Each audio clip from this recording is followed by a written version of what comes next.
নতুন যারা আছো প্লিজ সাবস্ক্রাইব করে দিও। আর চলে এসেছি আমি তোমাদের কাছে একটা নিউ ব্লগ নিয়ে রিয়ার ঠিকানায়। এই দেখতে পাচ্ছ অটো করে আমি যাচ্ছি। কোথায় যাচ্ছি বলো তো? গেস করতে পারছো কি তোমরা? যাই হোক, গেস করতে হবে না, আর এত মাথা ঘামাতে হবে না আমার জন্য, আমি তোমাদের বলেই দিচ্ছি। আর এখানটা দেখতে পাচ্ছ, এটা হচ্ছে গড়িয়াহাট মোড় গো। সকাল সকাল বেরিয়ে পড়েছি। কাজ তো করতে হবে নাকি? কাজকর্ম না করলে চলবে কি বলো? খাবো কি? আর এখানে দেখো রোদের মধ্যে কিন্তু আমি ওয়েট করছি বাসের জন্য। বাস বাবা জীবন তো আসেই না। অনেকক্ষণ পর বাসের দেখা পেলাম আর বসে পড়লাম বাসে সিট পেয়ে। তারপর তো আমি কি করলাম, আর এখানটায় দেখো কাজ বাজ সেরে ফিরছি একটা জায়গায় কাজ করতে, আরও আরেকটা কাজ করতে। এটা দেখতে পাচ্ছ কোথায়? এটা হচ্ছে ধর্মতলা মোড়। হ্যাঁ, একটু কাজ ছিল গো। তো তারপরে লাঞ্চের জন্য এখানটা দেখো পাবদা মাছ, ডাল আর ভাজা নিয়ে বসে পড়েছি। আচ্ছা, জয়দীপও ছিল, আমি একা ছিলাম না, জয়দীপও ছিল। আমরা দুজনে মিলে একটা হোটেলে ঢুকেছিলাম, ভাতের হোটেলে, ভাত খাবো বলে। উল্টো পাল্টা জিনিস না খাওয়ার থেকে ভাত খাওয়া ভালো, তাই জন্য ভাতের হোটেলে গিয়েছিলাম। তারপর ভাতের হোটেলে ভাত টাত খেয়ে তারপরে চলে এসেছি কুমোরটুলিতে ওর মামা বাড়ি। তো মামার বাড়িতে যাচ্ছি মামিকে দেখতে। মামির শরীরটা ভালো নেই, অনেকদিন ধরেই যাবো করছি, আর যাওয়া হচ্ছে না। আর এটা দেখো ওদের গোলা, মামাও ঠাকুর বানান। আর এখানটায় দেখো ঠাকুর বানানোর এই গোলাগুলো তোমাদের দেখাচ্ছি। অনেক পুরনো বাড়ি, আর এই বাড়িতে ঢুকছি। অনেক দিন পর আসলাম, মানে এই নিয়ে বোধহয় আমি 3 বার আসলাম। বিয়ের আগে একবার এসেছিলাম, বিয়ের পরে 2 বার আসলাম। যাই হোক, আর এখানটা মামির জন্য একটু ফল কিনে নিয়েছিলাম, কেন অসুস্থ মানুষ, তাকে দেখতে গেলে তো একটু কিছু নিয়ে যেতে হয় হাতে করে। তো বিশেষ কিছু কেনার সময় পাইনি। ফেরার পথে কাজ সেরে ফেরার পথে একটু ফল নিয়ে নিয়েছিলাম। আর জয়দীপার আমি যাচ্ছি, ঢুকে গেছি। এই দেখো অনেক পুরনো বাড়ি জানো তো ওদের।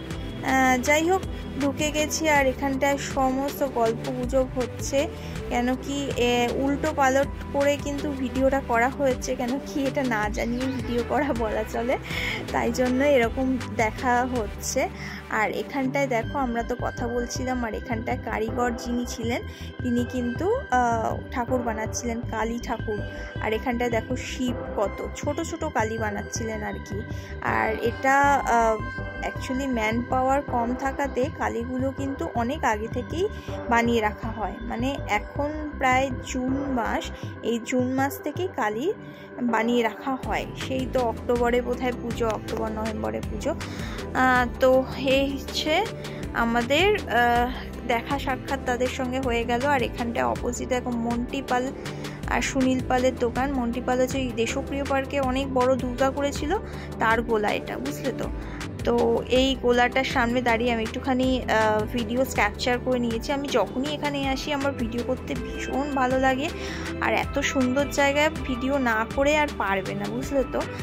আর তারপরে দেখো এই দেখো একটা রেড কালার মন্দির, এটা অনেকেই বোধহয় দেখেছে, শোভা বাজারের এখানটায় রাস্তার মাঝখানে এই মন্দিরটা আছে অবস্থিত। এই মন্দিরটি কিন্তু যে মা কালী, উনি খুব জাগ্রত। অনেকেই চেয়েছিল চেষ্টা করে যে মন্দিরটা উঠিয়ে দিয়ে রাস্তা তৈরি করবে, যতবারই যে চেষ্টা করেছে তার বিপদ ঘটেছে। যাই হোক, এর একটা বড় কাহিনী আছে, ইউটিউব সার্চ করলে তোমরা নিশ্চয়ই পাবে, অনেকে জানো বটে। আর এখানটায় দেখো আমরা ক্রসিং করছিলাম ওখান থেকে, তো তাই জন্য আমরা ভিডিও করে নিলাম আমি তোমাদের সঙ্গে একটু শেয়ার করব বলে। আমি কখনো না মন্দিরের ভেতরের দিকটা তাকাইনি যে কি ঠাকুর আছে না ঠাকুর আছে, আমি আজকে ফার্স্ট টাইম দেখলাম। তো এই হচ্ছে ব্যাপার। অদ্ভুতভাবে মন্দিরটা পুরো রাস্তার মিডিলে, দেখতে পাচ্ছ। তো তোমাদের দেখানোর জন্য কিন্তু আমি পেছন থেকে ভিডিওটাও করেছি। তো এখন হচ্ছে যাচ্ছি বাড়ির উদ্দেশ্যে, কেন কি অনেকটা দেরি হয়ে গেছে, এবার আর শরীর দিচ্ছে না গো। অনেকক্ষণ ড্রাইভ করেছে ওর, এই করে কিন্তু এসছে। যাই হোক, ব্লগটা এই পর্যন্তই, দেখা হচ্ছে নেক্সট ব্লগে। ভালো লাগলে একটা সাবস্ক্রাইব করে দেবো।